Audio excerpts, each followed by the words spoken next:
Live from the city of, you know it, Angels. You are watching Midnight Movie Talk live. As we discuss the box office preview here on Thursday night, we might, for the first time in a month, might have a new number one film. What is that? Here's the question I have for you as we start the stream here tonight. Do you or do you not think that I liked Blue Beetle? I saw it earlier this afternoon. I have not tweeted anything. I have not said a word about the film because I want to build suspense. Coming right now, and we're going to pop up comments. Thumbs up, thumbs down on Blue Beetle. I'll tell you what I think in moments, but will it win this weekend? That is your two-tiered question. One, did I like the film? Two, will it beat Barbie this weekend? All right, get ready. Here it comes. I'm going to show it to you. It's a world exclusive. It is my tweet that goes out tomorrow about Blue Beetle. Here it is. Blue Beetle's message of family and community nearly compensate for its banal, chosen superhero narrative. We've seen umpteen times before. How many times have we seen this movie?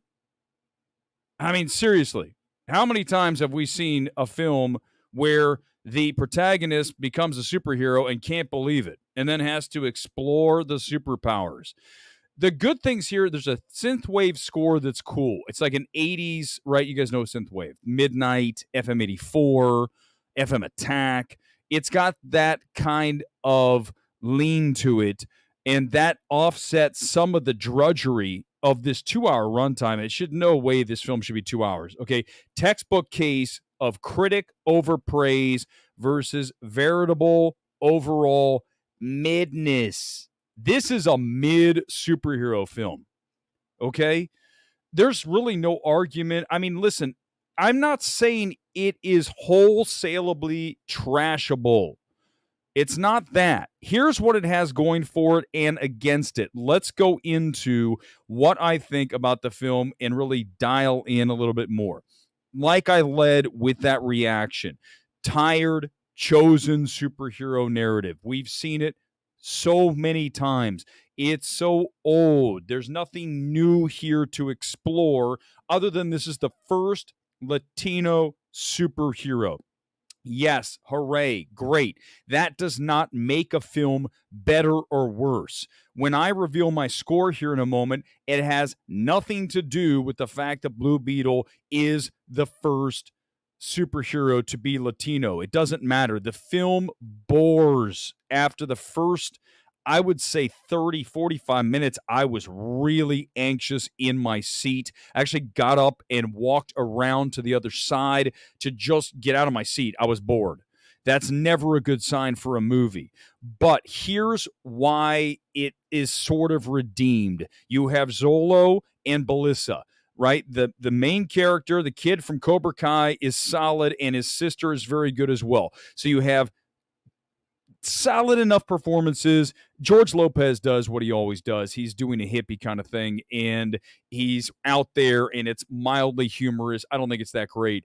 But really, if you look at those two, those are your really rock, the foundation of the film, and thank God that they're strong enough. And I think also the family and community themes here.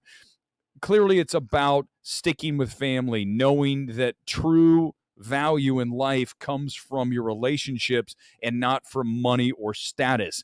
I identify with that. I love that theme. And community, Hispanic community here, clearly that's part of this, and that helps with the film. But when you see the score, you're going to say it's not that good, because it's not. It's a very mid film. It's 65%. That is a D plus C minus for me. Again, when I get out of my seat in the middle of a movie, that's a problem. That's like me during Avatar 2. I was very restless, and in this film, not as long as Avatar 2, but again, shouldn't be 2 hours. You've got a very flat villain. You got Sarandon's in this. She's doing her vamping it up. It's just nothing fires here that makes you super stoked to be in the cinema. And as such, it's just, a disappointing film. I mean, but, is it really even a disappointing film? Because you guys know this wasn't, were you expecting this to be great? Of course you weren't. Either was I. It's exactly what I anticipated from watching the trailers. 65%. Let me show you a couple things I want to do. Let's do sales checks. We always do that, and we'll go to some comments. Anyone else who saw it, come in. I've seen a little of everything here, but the one thing I really want to dial in on is we need to stop giving points for films because of representation, because of director is a woman, because does not matter at all. We are evaluating the movie. That is all we're doing. Anyone else who's operating outside of those parameters of just simply evaluating what you're watching on the screen, they can be discarded. They are useless to you because they have an agenda. That's what makes Ben Shapiro useless in the film evaluation ring. He can't get away from his politics. You have to be objective and neutral and just watch the film for what it is. You're never going to get a higher or lower based on the director is Hispanic, the director is a woman, the director is an African American. It doesn't matter. I'm not going to discuss this shit again. I'm so tired of people even bringing it up. We are human beings, and I'm not going to have this discussion ever again. That's the last time we're ever talking about it. That's the last time it'll ever be discussed here. So don't ever bring it up. I'm seriously, I am so over discussing race 24/7. Okay? Let's just stick to the fact that Blue Beetle is a mid comic book movie at best. Let's do the sales check, and I'll give you my number for the film. Here we go. Sales check on Blue Beetle down the street. I saw it in Dolby. We'll check that. It starts in about 20 minutes. That looks really good. My God, it's like completely sold out. Even the front. That is completely sold. Now, remember, I admit we have to, full disclosure, I'm in Burbank. It's the number one AMC in the entire country. So if Blue Beetle is not sold out for an 8:30 preview night screening, we got problems. So this is not the best gauge of how this film is going to do. Let's see how, let's just go to Universal and just for the fun of it. Let's go to Universal 8:30. This is IMAX. Actually, this is just regular, it looks like, laser. Pretty good, pretty good. It's preview night. It should be good. If it's dead on preview night, watch out. We're in trouble. Let's go one more. Let's roll over to Century City, Ken's favorite city. I love it too. Tangential to Beverly Hills. Here it is. It is largely full. It's like about 90% full, except for the front row. One person's up there. 3 people in the front. Who takes this seat right here? Let me zoom in. Do you see the one on the far right? A1. Who's an A1? Who's that guy? Who is that? Why would you do that? Gee, I wonder how the comedy will land for non-Latinos. I loved it, but some jokes get lost in translation. No, listen, I think the jokes, I got the jokes. I understand there's some stuff, certainly, that will play better for a Latino audience. It's not necessarily even the jokes, right, that make the film or don't make the film. This is a superhero movie, so you're supposed to have some sense of wonder, and I don't have it. When I watch it, I'm just like, yeah, thank God the performances are at least passable to above average, slightly above average. And that makes it watchable. Effects are whatever. Direction is not exceptional. It's not bad. I would say it's mid-direction. I would say the score is mid-plus. Performances, mid-plus. Screenplay, mid-minus. So where are we here? We're in mid. We're in Midland. Midland. Alex, tickets in my area aren't selling. We had 6 screenings in an area populated by a lot of Hispanics. Only 34 tickets have been sold in 6 screenings. That's terrible. Okay, because I'm going to give you my projector, because here's what I think. How can this film not do at least $30 million? Like, how is that even a possibility that this would not make that? And I'll flip and bring up Fury of the Gods, right? From back earlier this year, March, what did it open at? $30 million. You're telling me the Blue Beetle can't get to at least 30? I'm going 31. I'm expecting walk-up business for the film. I think word of mouth will actually be positive enough. I'm being harder on the film than a lot of people will, general audiences, because I'm tired of these films. I want to watch something more interesting to me. I want to watch a Shortcomings. I want to watch I'm fine. Tar. I want to watch After Sun. I want to watch something that gets me cinematically hard. Not this. Blue Beetle is just, good God. It's better. It is better than Shazam. Mildly better than Shazam. But it's got to get to at least 30, 31 million, or we're in big trouble. I do want to mention this as well. Remember when Warner Brothers put out this first forecast, they had it at 15 million. They did that on purpose. They lowballed that bitch. They wanted it so low that people go, oh my God, so that when it comes in at 25, 30, 35, somewhere in that range, 25 to 35, people go, oh, well, it outperformed. In reality, this film should be at least doing 30 plus million. It is a DC superhero.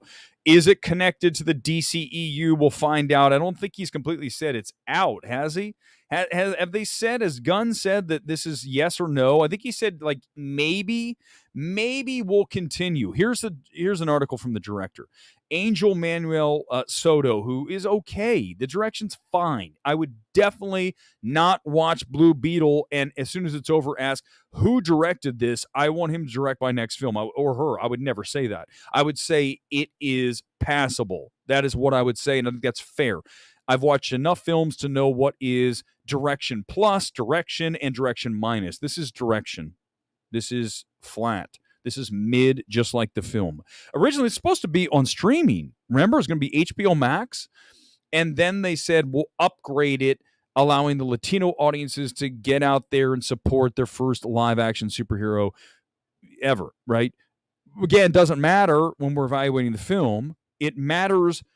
Yes, it's part of the story, right? Yes, part of the history, the legacy. I get all that. But it's not, it doesn't enter into the evaluation. It can't enter the evaluation. Otherwise, what are we doing here? Too many critics are doing that, and they're unreliable. Don't listen to them because they're useless. My track record is go, baby. Even Ant-Man 3, I was right on. By the way, this is the SAG-AFTRA strike, so you don't have these guys promoting it, which does hurt, as this director talks about here. He's like, man, I wish we had that. It is, definitely a detriment to the films that open now to not have those stars out there at least saying da-da-da. But they have social media now, like Jolo's out there going, hey, go see Blue Beetle. Remember the dude from, what's the wrestling show?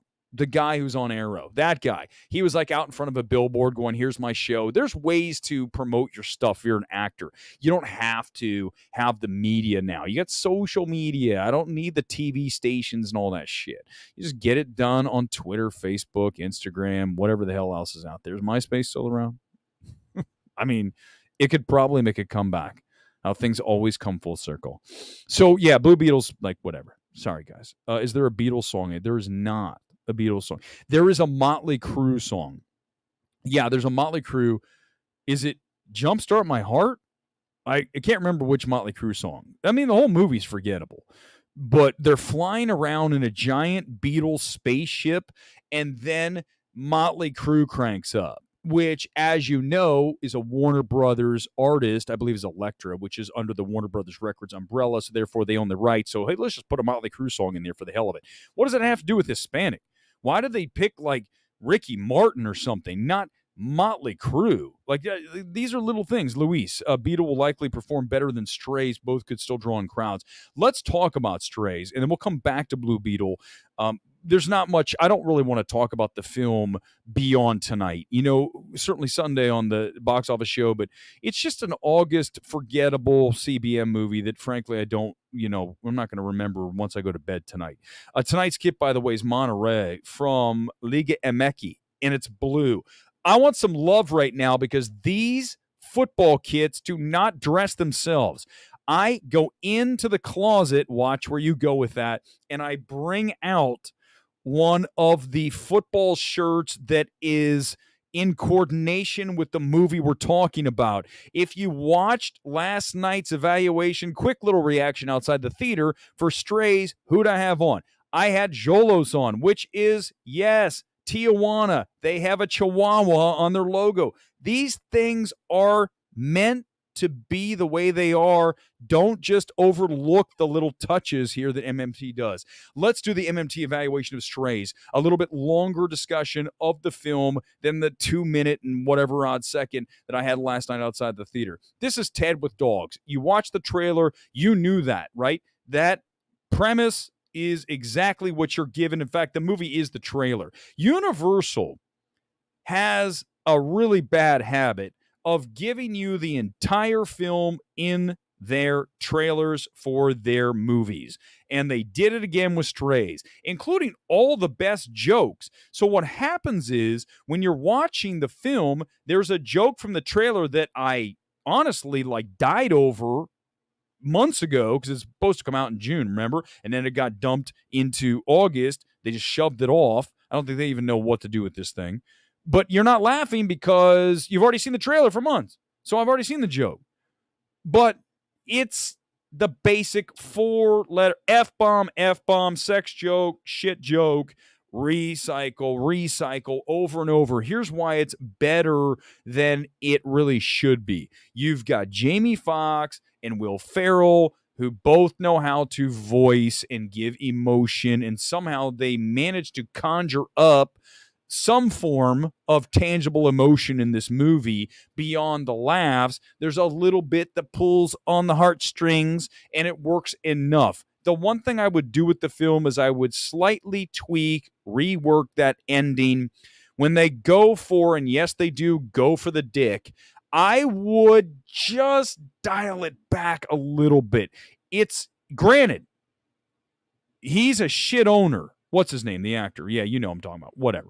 He is a terrible owner, but he doesn't necessarily have to watch him get his dick ripped off.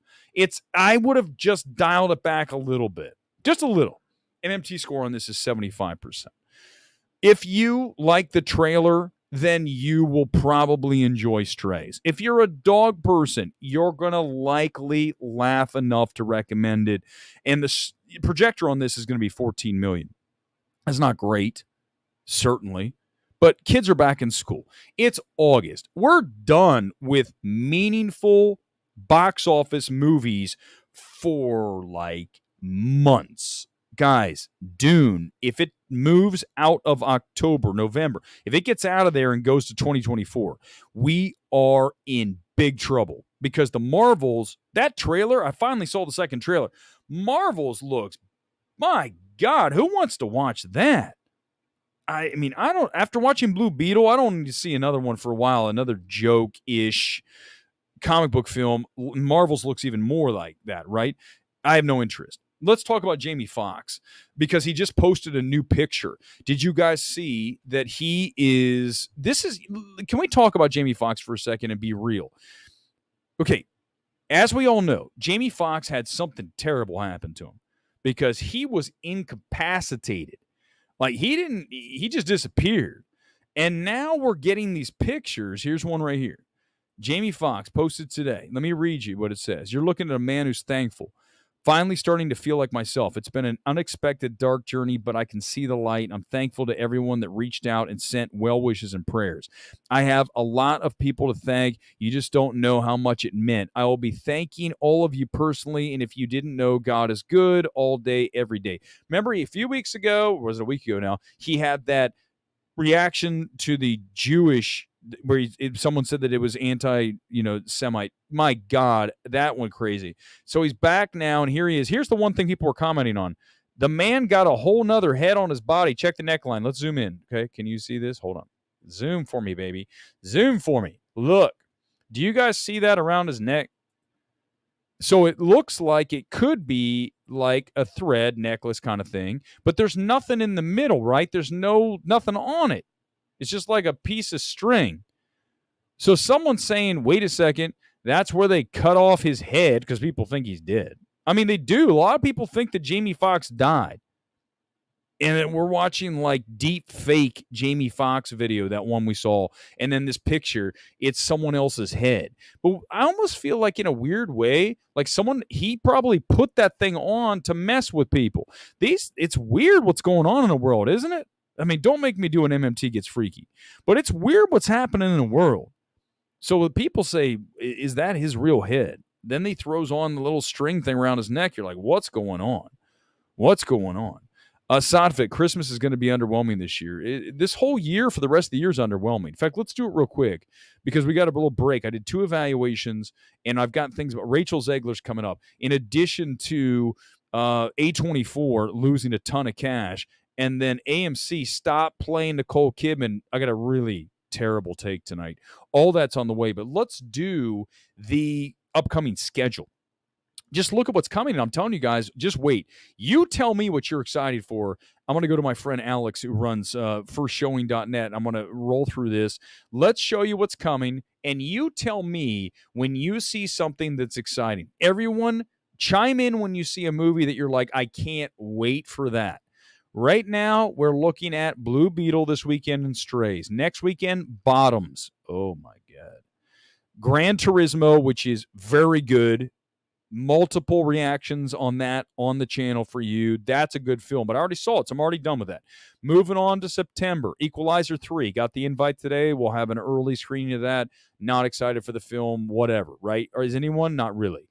Big Fat Greek Wedding 3, I'm not watching that. 0% chance I will not watch that film. I mean this. I'm not going to sit through that film. That's not for me, and I'm not going to do it. I've done it too many times, watched these films that I shouldn't be watching, and I suffer for you. I'm not going to do it anymore, guys. You're not worth it, okay? The Nun 2 will outperform. It's a horror film sequel. The first one did well, but I mean, come on. It's The Nun 2. Haunting in Venice looks whatever. Expendables 4, terrible. The Creator, maybe because of who's involved. Paw Patrol, Saw X, Dumb Money. Okay. The next film I'm excited to see is Dumb Money, which is going to get a limited release coming up at the end of September, right after it debuts at Toronto. That is Craig Gillespie, who did I, Tonya and the Dalmatians one, Cruella. He's a very good director. I like his pacing. I like the snap of his films. He's got great energy. And for that, I can't wait to see it. I think he's going to do a really good job with that. It looks like a version of The Big Short, right? It's like a version of what Adam McKay would do. Hopefully, it's not as annoying as most of McKay's stuff. Killers of the Flower Moon. Of course, we're excited for that, but that's not till October 20th. That's 2 months. Guys, we have 2 months. Five Nights at Freddy's going to streaming. Dune Part 2, if it stays put, November 3rd. That's the next huge movie we're excited about. Holdovers. Can't wait. Pain. I'm looking forward to that. That's not a big film, though. Box office. Marvels. Come on. Next Goal Wins. Excited for award season. Not a huge, box office film. Hunger Games. That trailer bores me to tears. Trolls, come on, guys. No. Napoleon, yes, of course. That's Thanksgiving, though. That's 3 months away. And Wish. And then that's the end of the year. Wonka, Aquaman, could that get delayed? Migration. There's nothing that thrilling coming up. Rest of 2023 looks pretty tame and unexciting, especially because we had such a good start to the year, Slacker. We had, obviously, just coming off of Barbenheimer. And then even before that, this summer was so much. We had Spider-Verse. We had Indiana Jones, for better or worse. That was a big film. Before that, MI7. Going back, it's so many films in a row, right? Bang and bang. So many great films in that 2-3 month window. Guardians 3. And now we are just in the desert for the next 2 months at least. I would say maybe even the last 4 months of the year. I'm excited for award season. You guys know we're on awards days. I love going to those prestige films because those are the films I really want to watch. I don't want to watch Blue Beetle again, ever. I want to watch The Holdovers. I want to watch Napoleon. I want to watch Killers of the Flower Moon. I want to see all these, the next cool A24 film. That's what I'm really excited about. Mega Swiper, I don't know. Napoleon, it's got to be great because right now Oppenheimer has so much momentum going forward along with Barbie. If you were to ask me to forecast the Oscars right now, you really have to take one of those two films to win Best Picture. You have Killers of the Flower Moon, Scorsese. Clearly, that's going to be a major force when it comes to awards. So there's 3 films in there.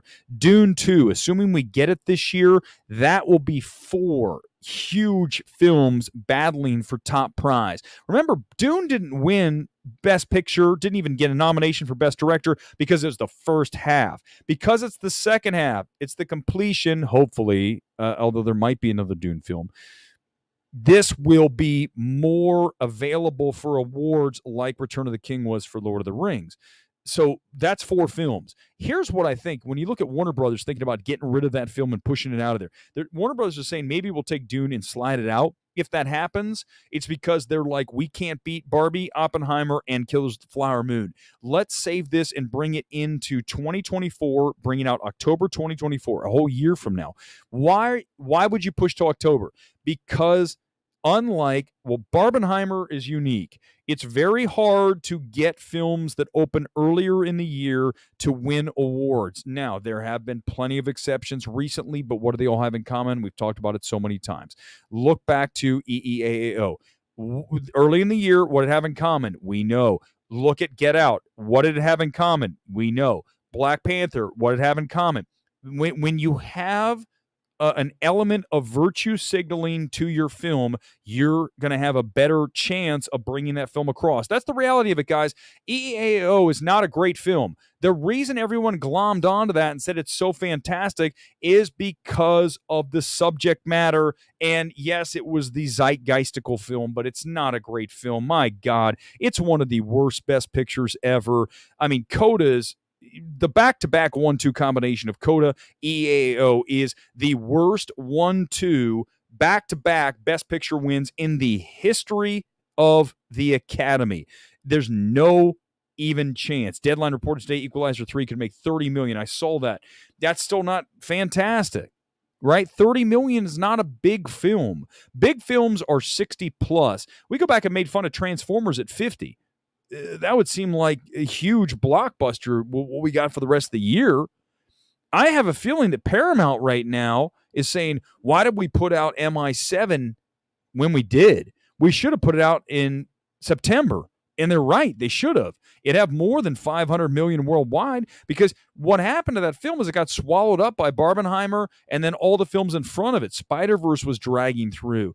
Transformers was still doing money. And then you had MI7 come in. Indiana Jones bombed, but it still was drawing money. Sound of Freedom was siphoning cash. So if you take MI7 and slide that into September, October, you have a better chance at doing more damage. Would you not agree?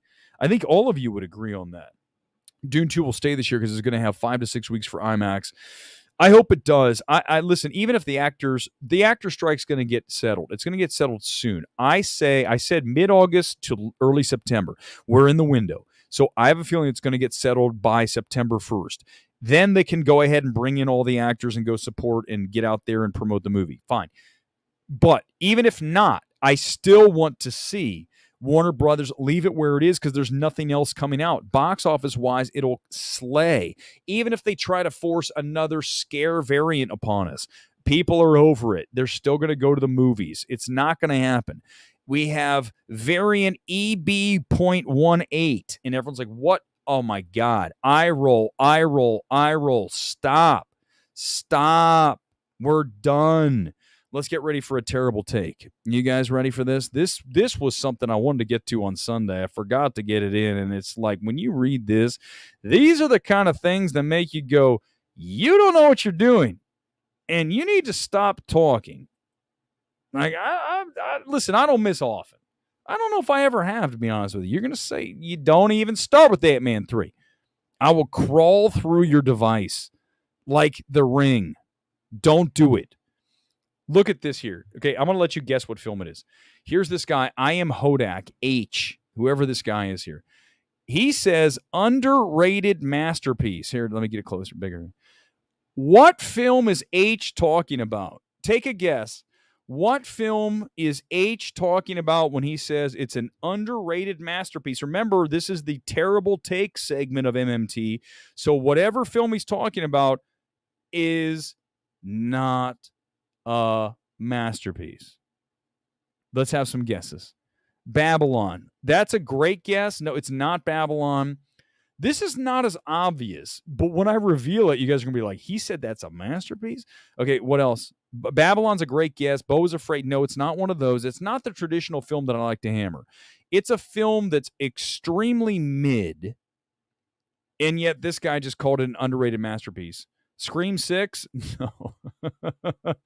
No, definitely not. Not Bo. No, you guys ready? This is going to we might get into a little bit of a heated argument with some of you. Pope's Exorcist, definitely not. It's definitely not Paint. It's a movie from like 2015, 16, was it 17? No, The Flash is good. You guys ready? Here it is.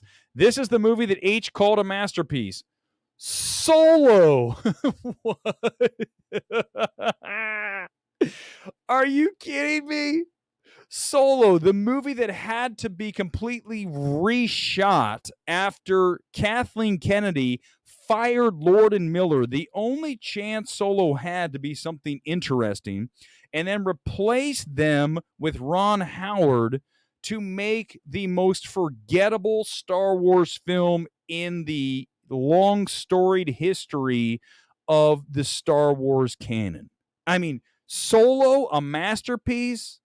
I mean, I might give you 7.5 out of 10, but I'm definitely a masterpiece. And look what I replied. You guys ready? This is what I do. Bro, stay away from movie evaluations. It's true. These people really, we need to get fewer people in the space because a lot of them don't know what the shit they're talking about. It's not a masterpiece. It's so bad. Okay, remember what we had the other night with Rachel Zegler? Rachel Zegler, what advice did we tell Rachel Zegler the other day? We told her to stop talking. Here she comes. Let's listen to what I had to say, and then I'm going to show you something to say that people watch MMT. You guys ready? Here we go. This is Rachel Zegler. This is me talking about her the other night. Rachel Zegler, if I were her agent, I would say, listen, here's what I want you to do. I want you, remember we talk about modulation all the time? Mm-hmm. I want you to take what you're saying from a 10 to an 8. I want you to go and put a little more humor on it. I want you to just smooth things out a little bit. She's brash. So am I. But again, I'm not in charge of a Disney movie at $100 million, probably $200 million plus. So what I said, just stop. You're gonna destroy the film. Okay, here we go. To prove that I have lots of major PR experts watching because they know that the advice they get here is going to be gold. Branding expert. Hold on, I've got a shit ton of pop-ups here on Daily Mail. I love Daily Mail because it's trash and there's lots of good trashy things on it. Get ready. Here it is. Branding experts warn Rachel Zegler backlash could ruin Disney's big budget Snow White remake and predict executives will be having crisis talks in order to win back fans ahead of 2020. This is everything we just said on Sunday night. And I'm not even a big PR executive, a branding expert. Well, actually, I think I am a branding expert. I'm going to start calling myself that. I'm going to add it to my Twitter bio. Branding expert. No, Max, I assume you're joking. Listen, here's the thing. I don't even care about what Rachel Zegler could be. She seems genuine. The problem is you can't be genuine in Hollywood when you're promoting a $200 million movie. I can't do what I'm doing on the show if I am in charge of a $200 million show. They're going to go, Weber, you're out of control. You just said that we're not going to raise scores higher or lower for representation. You could get canceled for that, even though you're 100% right and it totally makes sense. You can't say that, dude. So you understand that you, with that kind of price tag, you have to have responsibility for your audience. We nailed it. She needs to, and she's gone away for a little while, right? They said, just stop talking. Stop talking. I didn't say she's a bad person. Yeah, that's true. These videos are old. You're right. But she's not going to talk for a while. They're going to leave her, out. You're not coming back on to talk for a while. And I wouldn't. No, don't let her. Just get her out of there. Remember we said just let her disappear for a little while. Okay, this is going to be fun. This is my Beau is Afraid I Told You So segment. Let me pull up this graphic from, oh no, the tweet was deleted. Damn it. I'm sorry. I was going to show you something about A24 losing their ass, but someone deleted the tweet. So basically, it's like A24's lost $100 million because they had Beau is Afraid. For sure, they lost, like I told you guys, tens of millions on that movie. So we told you so, A24. Even if the tweet's gone, trust me. One other thing, stop torturing us, A24, AMC. Tired, guys. I'm going to get through the show, though. I promise I'm going to do it. Did you see, again, I go to the movies today, and look what I have. I've got her again, the long version of the stupid preview intro with Nicole Kidman. Stop torturing us with that long version. Just have her walk up to the theater, go to her seat, and then show the AMC logo. It's 10 seconds. It's not longer than that. Stop giving us the long one. I don't know what you're doing. Adam Aaron, I know a lot of you are big AMC stock people. You guys know I'm a snake when it comes to that. I have no allegiances. None. Zero. And I'm telling you right now, Adam Aaron, when he talks, he should never talk. That guy doesn't even know he doesn't even listen to what he says before those preview things. When he comes on, he goes, thanks for coming. He talks like he's 100. First of all, he looks like he is. Sorry. And he's also just not cool. So Adam Aaron needs to be quiet. He needs to send tweets. Oh no, here comes the AMC people. Oh, he's harassing our God. Stop having gods. That's my best advice for you guys. Stop having people on pedestals, including me. Definitely don't have me in a pedestal. Good Lord. All right, let's do the open comment time, and we're probably going to go about 45, 50 tonight. I'm exhausted, guys. I mean, Blue Beetle made me to the point where I almost fell asleep. So I'm just barely in tonight. I'm barely here. Bring that back, Producer Nate. I'll take it. We're open comment. I think Kidman aged 10 years. Her face hasn't. Oh! I sent this tweet the other day. Can I just say this? If I ever come on the stream and I'm like this, you ever seen these guys that go like this? Their faces pull back. They're like this. Hi. And you're like, dude, what the hell happened? You got like the eye lift from hell. Nicole Kidman, a lot of these celebrities, they have their face lifts and they don't realize they look freakish with them. So my advice, again, being the forthright advisor to the stars, don't get plastic surgery if it's going to jack your face up. Make it more naturalistic. Don't get the full eye tuck. You look weird and you're scaring people. All right, it's open comment time. If there's anything else I missed, go ahead and hit me. There's nothing more to talk about with Gore. Listen, here's the mega. I'm just going to say it like this. I think Gore's not a good film critic. I think he's a very average film critic. I do. It's true. I do. I think he's good at analysis of Star Wars stuff, of fan stuff, of geek stuff. But as a true film evaluator, no. He's just not dialed in like I want. And that's one of the problems ultimately that we got into the argument about, is that he doesn't see things, and that drives me crazy. Gone Girl will tell you this. Gone Girl's shit. You see me in a million movies. I have very little tolerance for people that don't pay fully attention to the film. They're like kind of like, they miss things. Like, great example. Okay, let's just use Blue Beetle. So Blue Beetle tonight isn't a great film, but you have to acknowledge the 80s synthwave score and say, I like that touch. That's interesting. That's a positive for the film. The problem with, and I'm only going to do this, I'm not going to go too much further on this with Gore because I don't want to get into it. The problem with Gore is he wouldn't notice it or bring that to attention. That bugs me, because if you're going to be this vaunted film person, you better damn well see that shit, because otherwise, why are you in the space? What are you offering? You're not offering insight. if there's one thing I bring to the table, certainly being a loudmouth, but it is true insight, seeing this shit that a lot of people miss. And when other people see it, I go, there we go. I'm not going to talk about no hard feelings again, but when you say no hard feelings is fine, you are missing the point, and you frankly just told me you don't know what you're doing. Done, over. I'm not going to talk about it again. And you know what? The thing about it is, if Gore goes on a show and wants to talk about that and say, oh, Weber, listen, you know what he can't say? He won't say, because he can't say this. He can say all this shit. The one thing Gore will never say is that he doesn't know what he's talking about. Weber knows how to break a film down. He can't say that. I didn't say he's a dick. I said he's not good at that. That's fair. You know what he could come back at? He's too opinionated. He can be a jerk. He's a loudmouth. He is unyielding. These are all true.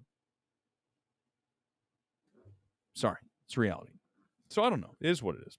It is what it is, man. I told you guys before, this is the reality. I'm kind of a lone wolf, man. It's just what it is. I don't run in packs. I run in a pack of one. I learned that. I told you guys when I really felt that the most is when I was at my lowest point 5 years ago plus now. And I realized that no one was coming to save me.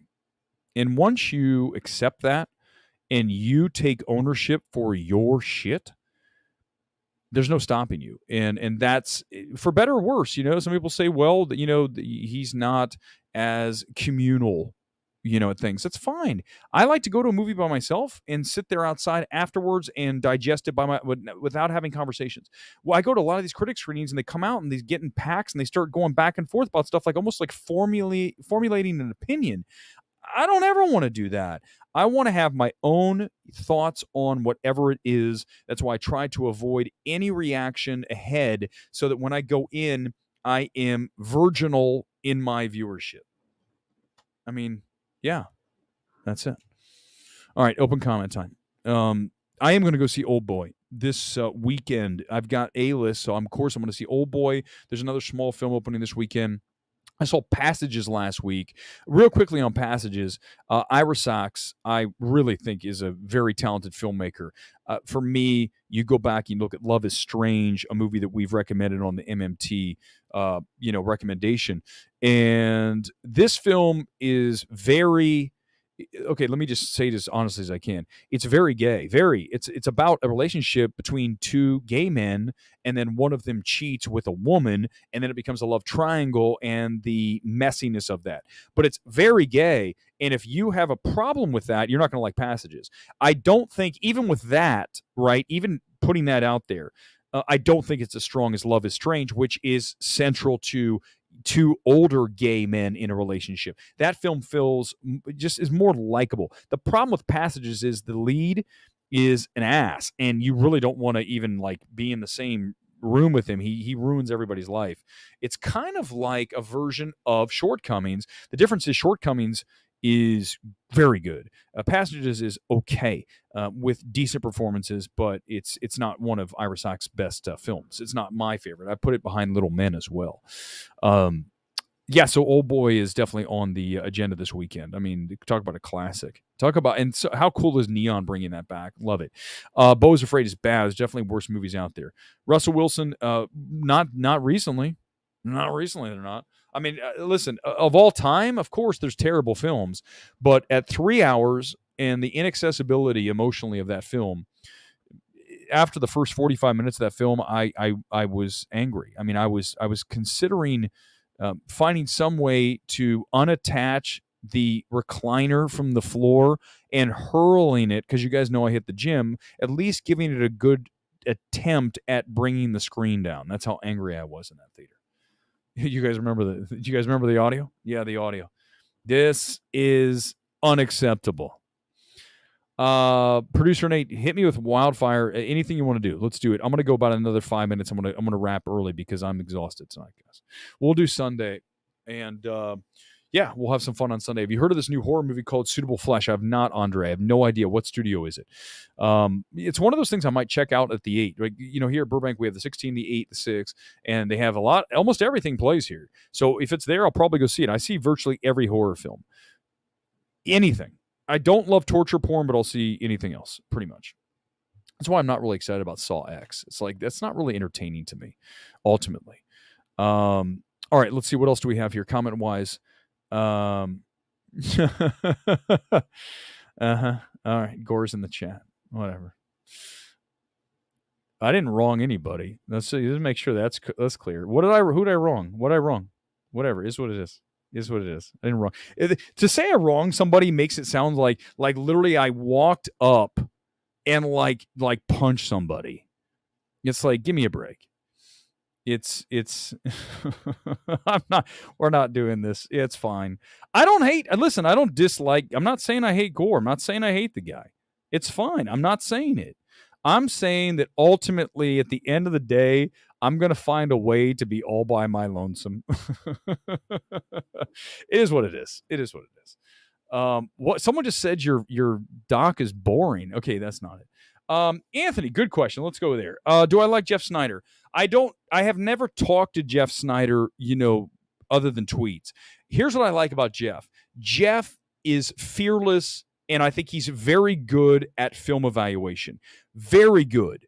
And that's why I like Jeff. He's also because he worked at Variety for so long as their film reporter, he has tremendous contacts in Hollywood. So he's got good sources, he's got hard takes, and he's fearless. Because of that, Jeff Snyder is absolutely a very talented film evaluator. I mean, I always will value somebody who's very good at evaluating film. Always will appreciate that.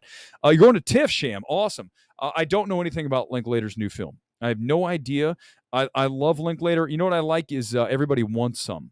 Right? It's Linklater, right? The softball movie set in Texas in the 80s. Love that movie. What a great film. That's, by the way, that's where we got what's his ass from Top Gun Maverick, the kid that plays Iceman. He's from Everybody Wants Some. Great film. Listen, guys, I don't hate Gore. It is what it is. Yeah, it's a little. Listen, as we get ready, I mean, we're only here. He's good. I bet he is. No. Listen, Jeff's real. Jeff's the real deal. There's not a lot of guys who are.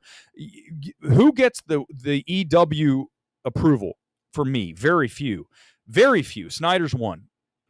I would not. You guys know I would never say that if I didn't believe it. Glenn Powell, thank you, Anthony. Thank you. All right, less than 5. We're going 50 tonight. Going 50, and I'm out of here. I didn't watch the doc, and now, have you ever had one of those things where you didn't do something and someone gives you shit for it, and because of that you double down and go, well, now I'm not going to? Does that make sense? Whereas if you would have just laid off, right? So you needle, and then you go, okay, well, if that's how it's going to go, then I'm just not going to watch it at all. I, at some point, will watch it. I'm sorry. I don't know what to tell you guys. I'm flawed. Whatever. I mean, it is what it is, but Colby's great. Colby's amazing. I love Colby too. Colby is very talented, and more importantly than that, fearless. He gets into it and is unafraid. The only thing I'd ask him to do is next time he is going after No Hard Feelings like I did, and then he kind of backed up. Don't do that, Colby. Go full in and bring out the heat in these film Twitter losers. Make them come after you, because when you turn and run from them, they go, no, we don't do that. We go, this is what it is, and bang, thank you. That's it. And then that's how you do it. Less than 5. Dude, watch it. Olivia Munn. Olivia Munn, she screwed her career up. Remember that whole thing with Predator, where she said, she came out, it wasn't that she was against the dude in the film who apparently was a sexual deviant of some level. Okay, I don't know the whole story. Here's the thing I would say, go back and look at that whole situation. When she came out about that and Predator, she was so hard on the studio and so vocal about that Hollywood doesn't like that. Do you think that Hollywood would hire me to work at a studio? I mean, I would be perfect for coming in for these movies, but I'm too out there and aggressive. They'd be like, we can't attach ourselves to someone who just said they're not going to give any points up or down based on representation. That does not work for this town. It doesn't work. Sotvic, I'll look again. I know I've seen some of yours. It's good. Listen, my advice for any review is just be as honest as possible. Even if you're not right, just don't move off of your position. Whatever the position is, stick to it, okay? Because at that point, you're going to be in trouble if you start to go, well, no. Just stick to that evaluation and you're going to be better off. You're going to be much better off. All right, guys, I'm exhausted tonight. I'm going to call the stream early tonight, a little less than an hour. We did 50 minutes. I mean, come on. We'll be back on Sunday to discuss Blue Beetle. Does it get to 30 million? Let's hope it does, because Warner Brothers doesn't even want to see that at 25. They want to see it at 30, 31, 35. Maybe it outperforms the walk-up business. We'll find out. I think it will beat Barbie this weekend. Barbie should fall just enough to put Blue Beetle on top, and Warner Brothers wins because it'll have the 1-2 film either way, but they'd rather have Blue Beetle 1 and Barbie 2. They don't want to see Blue Beetle 2. You can sell the #1 movie in America, right? You can't sell the #2 movie. That doesn't work. So Warner Brothers wants that #1 slot. Strays, look for it to do decent.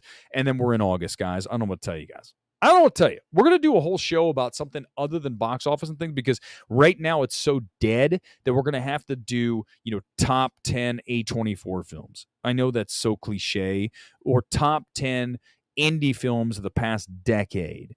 Top 10 directors to keep your eye on. We can do that. And by the way, I'm not worried about anyone else doing that because they don't have the taste I have. If I put together 10 directors you need to keep an eye on, they're going to be all good. And they're not all going to be women. They're all going to be good directors, period. End of discussion, right?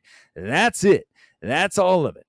All right, guys, we are going to roll because I'm exhausted tonight. Don't be a baby. All right, man. Life is good, guys. Top 10 movie critics. That's a good one. We might do that. That's a good show idea, John. Also, I believe I owe someone a super chat. I want to mention it now. I'm sorry I didn't get to it, saying that they appreciate my recommendation for Shortcomings. I love hearing that because those are the films that need the oxygen. And if we can get you to go see Shortcomings and see a film that is very well written and one of the better films of 2023, go do it. Don't watch Blue Beetle. Go see Shortcomings. Go see... Don't make me say Tar. My head is absolutely exhausted now. I can't even think of any other movies recently that I liked. Shortcomings. There's a lot of good small films out there. We'll talk about more next time. Strays is going to beat Blue Beetle. Holy crap. That'd be amazing. That'd be a fun Sunday night show if that happened. All right, boys and girls, we're done here tonight. I apologize for having, energy level at like a 7 tonight versus a 9 or 10. It's all good. We'll try to crank it back up for Sunday. It's mid-August. I don't know what you guys want. I'm tired. I'm going to bed early tonight. Thanks for being here. Live from LA, MMT is peace out.